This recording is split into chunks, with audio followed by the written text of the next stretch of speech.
Dalam setiap tempat yang ditinggalkan, ada sesuatu yang tertinggal. Sebuah kisah, sebuah bayangan, atau mungkin sebuah kutukan. Selamat datang di channel Dongeng Misteri. Berani dengarkan hingga akhir, karena cerita ini mungkin akan menghantui tidurmu. Kisah horor Pesugihan Janin Bayi.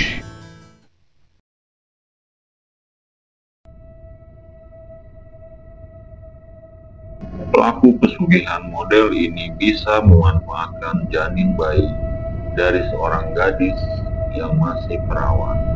Konon, janin bayi tersebut adalah tumbal awal dari perjanjian dalam menarikan harta goib. Meski sudah sering diingatkan tentang akibatnya jika menjalani pesugihan ini, namun para pelaku sepertinya sudah buta mata dan buta mata hati. Memang benar yang sering dikatakan banyak orang, bahwa apapun bentuk dan tujuannya, bersekutu dengan makhluk halus atau jin akan banyak ruginya daripada untungnya. Banyak faktor menjadi penyebab kenekatan seseorang melakukan persekutuan dengan makhluk halus atau jin dalam upaya memperkaya diri secara instan. Padahal secara nyata telah dimengerti jika hal itu dikutuk oleh agama apapun. Alasan yang mereka kemukakan terkesan klise, yaitu terhimpit faktor ekonomi. Di samping itu, mereka juga merasa iri dengan keberadaan masyarakat di sekitarnya yang hidup bergelimang harta. Dalam kacamata Islam, yang diyakini mampu menjadi rambu pencegah kenekatan melakukan persekutuan goib demi terpuaskan urusan duniawi, sudah sering didengungkan dalam segala bentuk dan syiar. Akan tetapi, kenyataannya justru hal tersebut banyak dipalingkan oleh sebagian orang. Kadang juga dijadikan topeng semata agar bisa menutupi perbuatan kotor tersebut. Tragisnya, demi hal itu, pengorbanan yang dipersembahkan dan yang biasa diminta adalah nyawa manusia juga mampu terpenuhi. Tidak peduli diri sendiri, istri, anak, atau orang lain yang masih ada hubungan saudara. Sungguh tidak manusiawi, karena kenyataan ini tak berbeda dengan tindakan kejahatan pembunuhan yang terselubung. Sayang, untuk mengungkap pembuktiannya susah didapat. Pasalnya, modus kejahatan yang terjadi dalam bungkus alam tidak kasat mata, pembuktian secara hukum sangatlah lemah. Persaingan tak kunjung selesai. Keras dan penuh persaingan ketat, itulah yang dialami Kusmayadi, warga Kabupaten Karawang, Jawa Barat. Tentang kondisi kehidupannya akhir-akhir ini, pria berusia 41 tahun itu kini hanya bisa menyesali hasil perbuatannya setelah harta yang paling berharga melayang sia-sia. Bahkan, kerasnya kehidupan nyaris membuat pria kelahiran 10 Oktober 1975 itu frustasi. Kusmayadi baru benar-benar menyadari keras dan ketatnya kehidupan setelah lebih dari 2 tahun kesulitan mendapatkan pekerjaan. Sebenarnya, ia sudah berusaha sebelumnya, termasuk rela meninggalkan kampung halaman untuk mengembara ke kota-kota besar. Berbagai macam perusahaan, baik yang berskala besar ataupun kecil, telah didatangi. Namun, semuanya tidak membuahkan hasil. Padahal kala itu, perusahaan yang didatanginya banyak yang sedang membutuhkan karyawan. Tetapi, dengan berbagai alasan, lamarannya selalu ditolak. Menghadapi kenyataan seperti itu, akhirnya Kusmayadi memutuskan kembali ke kampung halaman. Bahkan di sana, sebagian besar hari-harinya diisi dengan mencangkul atau menggarap sawah orang lain atau menjadi kuli bangunan. Yang penting, hari itu bisa membawa hasil, meskipun tidak seperti yang diharapkan istrinya yang menunggu di rumah. Kira-kira setengah tahun tinggal di desa, Kusmayadi merasa sangat prihatin dengan keadaan perekonomian keluarganya. Karena itu, pria berkulit gelap itu kemudian memutuskan untuk bekerja pada salah seorang tetangganya. Meski hanya bekerja di home industry atau rumahan, namun saya merasa senang karena bisa membuat dapur saya ngebul, ujar putra kedua dari 3 bersaudara itu. Selama bekerja di perusahaan, ia bergerak di bidang printing atau sablon kaos dan percetakan itu.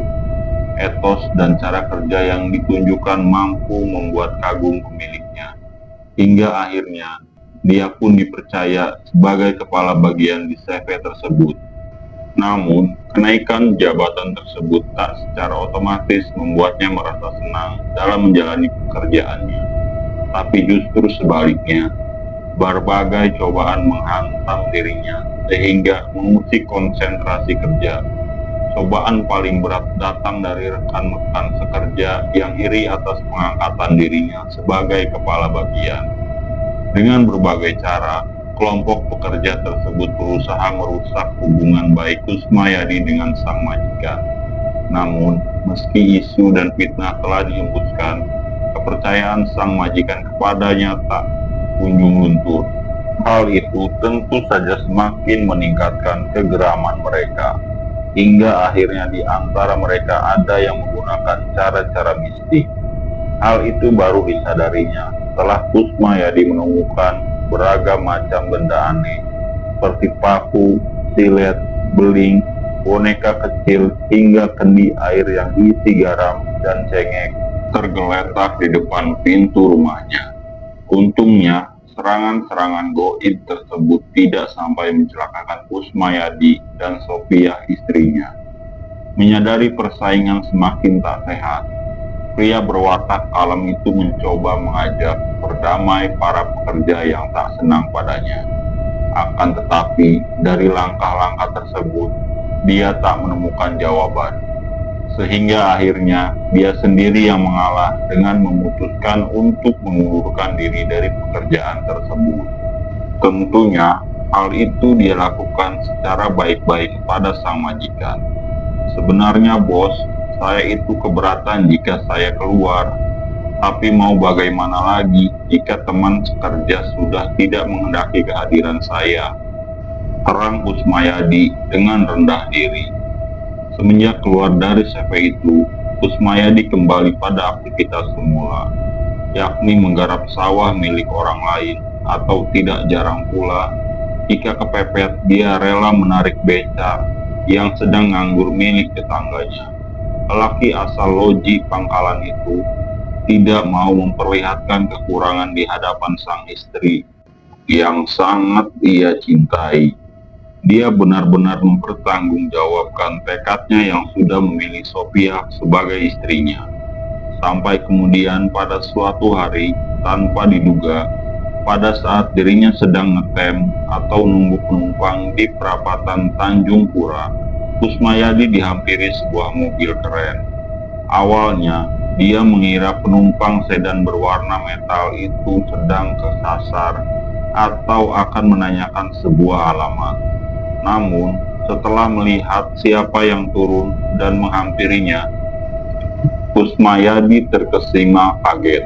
Pasalnya, pria ganteng dengan pakaian yang keren itu tidak lain adalah temannya semasa kecil, yang lama meninggalkan Karawang. Hendro, demikian nama pria pemilik sedan itu. Masih diingat saat pergi pamit, Hendro masih dalam keadaan serba kekurangan. Bahkan untuk ongkos pergi merantau saja harus meminjam uang dan perhiasan emas pada Kusmayadi. Maka tidak aneh jika pertemuannya saat ini di perempatan terminal Tanjung Pura itu begitu terlihat sangatlah akrab, bak dua saudara yang lama tidak bertemu. Dikatakan Hendro bahwa dirinya pulang ke Karawang hanya untuk mengunjungi keluarganya yang telah lama dia tinggalkan. Setelah bosan berbincang ngalor ngidul tentang kenangan-kenangan waktu itu, Hendro menjadi prihatin atas keberadaan teman akrabnya ini.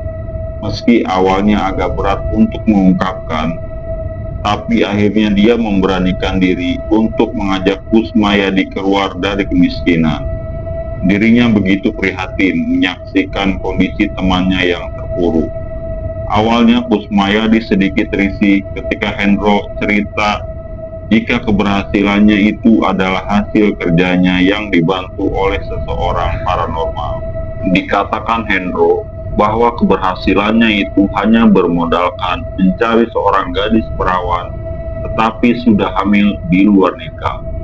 Ditambahkan, janin bayi dari perut gadis perawan itulah yang akan menghasilkan banyak uang. Dan Kusmayadi hanya cukup memberi sumbangan tali kasih pada gadis itu dengan nilai nominal sepadan atau 5 juta rupiah. Mendengar nilai yang disebutkan, Kusmayadi sampai tersentak. Batinnya terkutat. Jangankan uang jutaan, buat makan sehari-hari saja sulitnya minta ampun.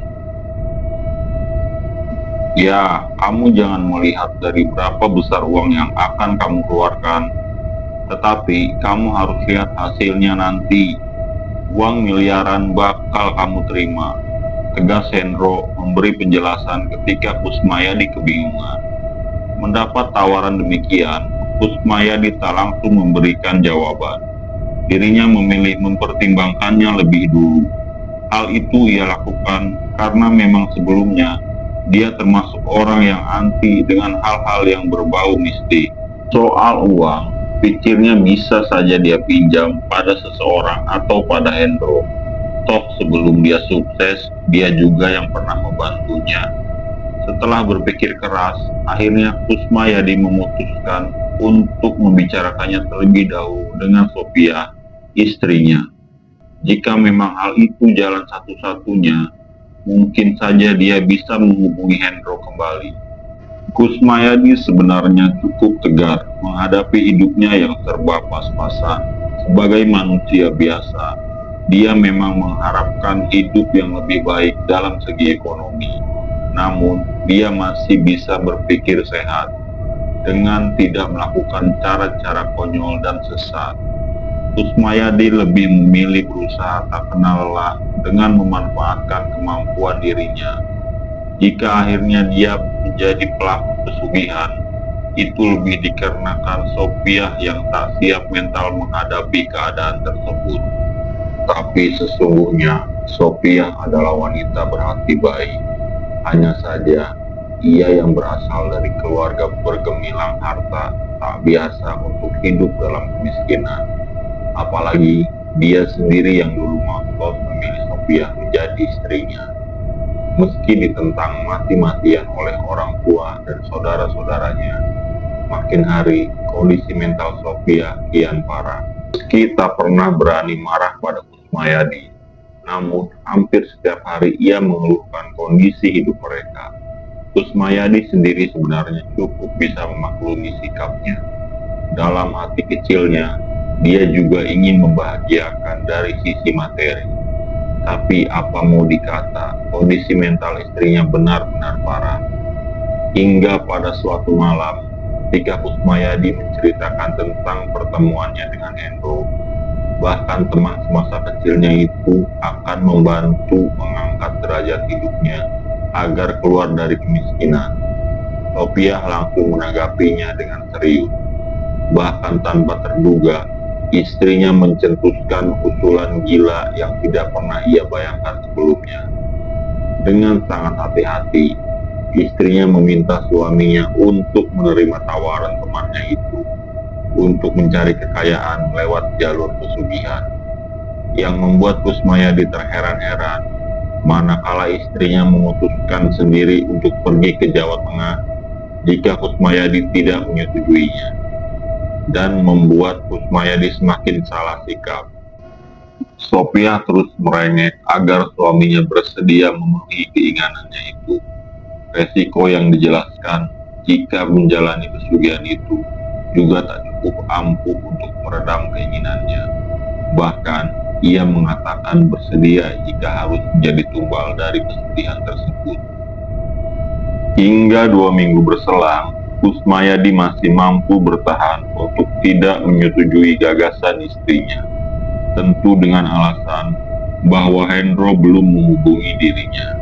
Akan tetapi, ketika istrinya akan ke Jawa Tengah bersama Hendro, Kusmayadi pun tak berdaya menghindar lagi. Bagaimanapun, dia masih menyayanginya. Dia tidak tega jika istrinya berbuat yang tidak-tidak. Hingga pada suatu hari, setelah Kusmayadi memanggil Hendro dan menyetujui tawaran temannya itu, selepas maghrib, mereka berkumpul di rumah Kusmayadi. Namun kali ini Hendro datang tidak sendirian, tetapi membawa pula seorang lelaki yang usianya lebih tua darinya. Pria berwajah dingin itu memperkenalkan diri dengan nama Pak Gugu. Kusmayadi tidak begitu tahu jelas apa maksud Hendro membawa lelaki yang tidak dikenalnya itu dalam perjalanan mereka. Kusmayadi dan istrinya pun tak mau tahu urusan orang tersebut. Yang jelas, begitu semua persyaratan ritual dan perlengkapan segala kebutuhan selama perjalanan telah dipersiapkan, keempatnya berangkat menuju Jawa Tengah. Usai menempuh perjalanan selama hampir 1 malam, sedan mewah yang disetiri Hendro dan Akusan dengan Kusmayadi pun akhirnya sampai di Jawa Tengah. Namun, mereka tidak langsung menuju lokasi yang dituju, melainkan istirahat di sebuah rumah makan di pinggiran kota Boyolali. Setelah merasa cukup istirahat dan perut telah terisi, perjalanan dilanjutkan. Kali ini yang dituju adalah kota Grobogan. Sekitar 1 jam perjalanan, kendaraan mereka mulai memasuki kawasan hutan di atas perbukitan yang ditumbuhi pepohonan jati. Tak lama setelah itu, dengan disambut suara kicauan burung hutan, mobil mereka kemudian mengarah pada sebidang tanah luas, di mana pada salah satu sudutnya berdiri rumah berbahan kayu jati.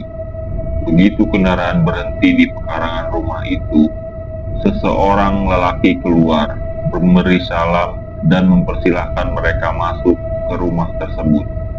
Tak banyak yang dibicarakan pada pertemuan itu. Yang jelas, Kusmayadi baru mengetahui jika pemilik rumah itu kerap dipanggil oleh Hendro dan Pak Gugu dengan panggilan Mbah Brengos. Entah siapa nama lelaki berwajah brewok dan berjenggot itu, Kusmayadi tak memperdulikannya. Dia hanya ingin semuanya segera dilakukan karena sudah merasa kelelahan sekali. Masuk ke ruangan khusus, ternyata telah hadir seorang pemuda tangguh dan seorang gadis berusia belasan tahun. Setelah diterangkan dengan sejelas-jelasnya, Kusmayadi dan Sophia baru paham jika gadis yang masih berstatus pelajar pada salah satu SMA swasta di Sragen itu bernama Saryatin adalah korban yang akan memberikan janin bayinya. Sedangkan si pria adalah bapak biologis bayi 6 bulan yang dikandung siswi tersebut. Mereka berniat melakukan hal itu tidak lain karena selain merasa malu oleh teman-teman sekolahnya, juga tergiur oleh uang santunan dari pelaku pesugihan yang sangat besar nominalnya. Selain itu, hubungan mereka pun tidak pernah disetujui oleh orang tua si pria karena mereka masih duduk di kelas 2. Setelah semua dirasa cukup siap, sekitar tengah malam, mereka pun mulai menggelar ritual. Diawali dengan membakar dupa, kemudian menyiapkan segala persyaratan ritual dengan menyediakan bunga kantil, bunga melati, minyak serimpi, minyak miski, binatang yuyu atau sejenis kepiting, kendi atau tempat air yang telah dicampur kembang telur, kain kafan 1 meter, bantal dan guling kecil, kapas, tusuk jarum, 3 buah dadu, dan benang ante berwarna merah, serta beberapa lembar uang ratusan ribu. Konon, katanya uang tersebut adalah pemancing bagi si pelaku pesugihan untuk mendapatkan uang yang lebih banyak. jika nantinya si pelaku berhasil melakukan ritual pemindahan janin bayi ke alam goib. Mbah Brengos dengan sabar mengarahkan Saryatin agar duduk bersemedi dengan alas kain kafan. Tak jauh dari sebuah ranjang kecil berkelambu kumal, sementara Gugu, Hendro, dan Kusmayadi hanya diperbolehkan mengawasi dari tempat yang agak jauh. Selanjutnya, Mbah Brengos yang duduk di hadapan Saryatin, mulutnya mulai komat kamit membaca mantra untuk mengontak penghuni gaib hutan bukit tersebut. Sementara itu, anehnya, Kusmayadi yang tidak mengerti dengan apa yang dibaca Mbah Brengos. Dia lebih memilih membaca surat Al-Fatihah dan ayat-ayat lainnya demi mengusir rasa takut yang menjalar malam itu. Akan tetapi, apa yang dilakukan Kusmayadi ternyata diketahui oleh Mbah Brengos. Itulah sebabnya kemudian dia diusir dari ruangan khusus tersebut, meninggalkan Sophia yang duduk semedi tak jauh dari Saryatin. Hampir setengah jam berselang, mulai terjadi perubahan di sekitar tempat mereka melakukan ritual pengambilan janin bayi. Mula-mula angin berhembus lembut, sehingga membuat Sophia yang duduk bersemedi menjadi ngantuk. Namun tak lama kemudian, ia menjadi tersentak manakala angin berganti menjadi kencang, dan hampir bersamaan tampak sosok bayangan hitam pekat mirip bocah telanjang muncul dari atas ranjang kecil. Sosok bayangan hitam itu langsung turun dengan mulut mengeluarkan suara merengek, layaknya bocah manja yang meminta digendong. Sosok itu lantas mendekati tubuh Sophia. Sophia yang sejak tadi memelototi bayangan hitam bocah itu hampir berteriak keras, manakala sosok tersebut tiba-tiba saja duduk di pangkuan Sophia. Akan tetapi, saat itu Sophia sama sekali tidak merasakan kaki dan kedua tangannya menyentuh sosok tersebut. Mbah Brengos yang menyaksikan hal itu lantas dengan gerakan isyarat menyuruh Sophia untuk diam. Sophia pun menurut. Setelah sekian lama berada dalam pangkuan Sophia, sosok bayangan bocah itu kemudian perlahan lenyap. Tak lama berselang, dari lenyapnya sosok bayangan mirip tuyul itu, ujian kedua pun menyusul. Kala itu, sebuah bayangan kereta kencana datang entah dari mana, lalu berhenti tepat di atas ranjang, tempat munculnya sosok bayangan bocah. Kemudian, sesosok wanita berwajah cantik yang mengenakan pakaian kebesaran keraton tampak turun dengan gerakan lembut menuju ke tempat ritual. Kemudian berdiri dekat mereka. Tak lama setelahnya, sosok itu lantas mengarahkan tangan menuju ke arah Sophia. Selanjutnya, peristiwa goib kembali datang menguji Sophia. Secara tiba-tiba, angin yang semula kencang kemudian sedikit demi sedikit mereda. Akan tetapi, kali ini muncul gulungan asap putih di atas langit-langit kamar. Dari asap putih itulah kemudian keluar sosok tinggi besar. Penampilannya menyiratkan wibawa yang amat kuat. Sosok tersebut terlihat membawa beberapa tumpukan uang dalam jumlah yang banyak. Anehnya, kemunculan sosok tersebut hanya terlihat oleh Sophia, sedangkan Mbah Brengos, Saryatin, dan Pak Gugu tak melihat apa-apa. Selain temaramnya ruangan tersebut, menyadari bahwa kejadian itu sebagai peristiwa goib yang tak diketahui orang lain, maka Mbah Brengos menyarankan Sophia untuk berkomunikasi dengan sosok tersebut. Meski masih dilanda kebingungan, Sophia akhirnya mengikuti saran tersebut. Ia berjalan perlahan menghampiri sosok goib tersebut. Hasil dari perbincangan lintas dimensi, Sophia mengetahui bahwa sosok di hadapannya adalah sosok pengawal alam goib yang bertugas sebagai pembawa harta pesugihan. Seorang kepercayaan Nyai Ratu Lanjar, sang penguasa pantai utara Jawa, merasa prosesi ritualnya diterima oleh para penghuni alam goib tersebut. Sosok-sosok tersebut akhirnya menghilang secara tiba-tiba. Hingga beberapa saat, Sophia hanya terpaku dan diam di tempatnya. Ia seakan tidak percaya terhadap apa yang telah dialami. Ternyata, melakukan ritual prosesi pesugihan itu tidak sesulit yang dibayangkan. Hanya dibutuhkan mental saja. Demikian batin Sophia setelah melihat situasi ruangan tersebut kembali hening seperti sedia kala. Akan tetapi, tidak demikian dengan Saryatin. Petaka itu segera menyiksanya. Tiba-tiba Saryatin merasakan tidak enak pada perutnya. Bukan rasa nyeri hendak buang hajat, tetapi nyerinya seperti hendak melahirkan. Karena itu, ia pun segera memanggil Mbah Brengus yang masih duduk semedi di hadapannya. Namun aneh bin ajaib, belum sempat Mbah Brengus berdiri hendak membantunya, Saryatin merasakan jika perutnya itu juga terasa kempis, seperti layaknya gadis yang tidak sedang hamil. Mengetahui perutnya yang sudah mengempis, ia pun memastikan hilang tidaknya bayi yang dikandungan. Kemudian Mbah Brengus langsung memanggil seseorang dari bilik kamar. Wanita parubaya yang dipanggil Mbok Jungi itu ternyata seorang dukun beranak kampung setempat yang biasa bertugas mengecek kehamilan si pasien. Jika prosesi ritual dinyatakan selesai, begitu keterangan yang didengar Sophia. Begitu muncul, paranormal kampung langsung memeriksa kandungan Saryatin. Mbok Jumi memastikan kalau janin dalam perutnya itu memang benar-benar sudah hilang.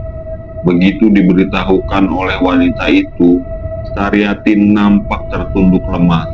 Ia seakan menyesali atas perbuatannya, yang tentu saja menanggung resiko besar, baik di dunia maupun di akhirat nanti. Akan tetapi, ketika bayangan uang yang akan didapatnya begitu menggiurkan, bayangan kengerian mendadak hilang. Terlebih, paranormal itu menyatakan jika hilangnya bayi yang dikandung Saryatin karena telah diambil oleh sosok pengawal goib, Nyai Ratu Lanjar. Singkat cerita, sebagaimana yang ditekankan Mbah Brengus dalam prosesi ritual tersebut, apa yang diinginkan Sophia akhirnya terkabulkan. Tapi sebagai gantinya, para lelembut alam goib itu memberikan beberapa persyaratan, yakni Sophia harus merawat dengan baik jika nantinya ada seorang bocah yang datang ke rumahnya. Selanjutnya, setiap tahun ia harus menggelar selamatan dengan menyembelih kambing kendit di lokasi bekas ritual.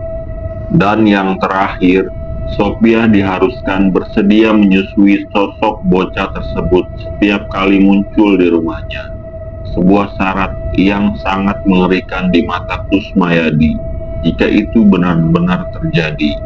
Namun, karena sejak semula istrinya telah menyatakan kesediaannya melakukan persekutuan, maka akhirnya dia pun hanya pasrah saja. Dan sejak itulah, keduanya mulai terikat perjanjian goib. Setelah merampungkan ritual perjanjian, mereka pun bergegas pulang. Seminggu kemudian, hasil dari perjanjian goib itu mulai dapat terlihat oleh mereka. Di malam Jumat pertama, sejak kehadiran sosok bayangan bocah hitam dalam keluarganya, Kusmayadi dan Sophia dikejutkan dengan penemuan segepok uang ratusan ribu dalam laci meja warung kelontongnya. Sebagaimana isi perjanjian, warung kelontong dadakan itu adalah warung hiasan yang wajib disediakan pelaku sepulang dari ritual. Selain itu juga bisa diartikan sebagai pengalih perhatian para tetangga jika mereka adalah penganut pesugihan. Dan di minggu-minggu berikutnya, pendapatannya kian melimpah. Hingga dalam 1 bulan pertama, total uang goib yang sudah mencapai ratusan juta rupiah. Melihat tumpukan uang sebegitu banyaknya, Sophia sangat bahagia. Dari hasil tersebut, pertama-tama yang dibelinya adalah perabotan rumah tangga yang sangat mewah serta bermacam perhiasan. dan waktu-waktu berikutnya gantian kebutuhan lain yang dibeli, seperti sebidang tanah di luar kota, beberapa hektar sawah yang juga di luar kota. Hanya saja, meski sudah berjalan 1 tahun, Kusmayadi tidak berani untuk membangun rumah baru atau membeli kendaraan anyar model baru. Untuk warawiri, mereka cukup mengendarai mobil yang dibelinya setengah pakai saja. Itu semata untuk menjaga agar para tetangga tidak curiga. Jadi, kalau sampai bisa membangun rumah, apalagi mewah, para tetangga pasti langsung kasak-kusuk. Wajar saja jika Sophia begitu menikmati hasil tersebut, sebab selama itu dialah yang harus rela untuk menyusui sosok bocah siluman tersebut. Setiap kali hadir di antara mereka, itu sudah menjadi perjanjian gaib mereka dengan makhluk halus mirip tuyul tersebut. Dan perjanjian lainnya pun kerap mereka lakukan hampir setiap tahun untuk pergi ke kawasan hutan di atas bukit di Kabupaten Grobogan untuk menggelar selamatan. Hingga akhirnya menjelang pagi di tahun ketiga, mereka mengikat perjanjian gaib. Kusmayadi menemukan istrinya terkulai lemas di atas kursi goyang dalam kondisi tubuh sangat mengenaskan.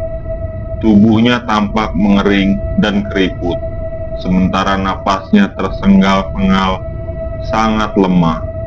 Khawatir terjadi apa-apa, Kusmayadi membawanya ke rumah sakit. Namun, baru saja sampai di sana, sebelum sempat mendapat perawatan dokter, nyawa sang istri tak tertolong lagi. Ia menghembuskan nafas terakhir saat dibawa ke ruang ICU. Seketika Kusmayadi pun menjerit histeris, menyesali segala perbuatannya dengan membantu istrinya melakukan persekongkolan dengan makhluk halus. Bahkan di saat pemandi jenazah, sebenarnya banyak pihak keluarga yang menanyakan kematian mendadak Sophia, terlebih setelah melihat tubuhnya yang keriput. Namun sejauh itu, Kusmayadi hanya mengatakan bila dirinya tidak mengetahui penyebabnya, terlebih jika istrinya mengidap penyakit gawat. Beberapa hari berselang, barulah Kusmayadi mendapatkan jawaban atas misteri kematian tersebut. Menurut paranormal yang dulu mengantarkan mereka ke Grobogan, kematian Sophia adalah akibat istrinya yang terlalu lama menyusui sosok bocah siluman yang mereka pelihara. Sebab katanya, sejatinya yang diisap bocah siluman itu bukanlah air susu, melainkan darah Sophia.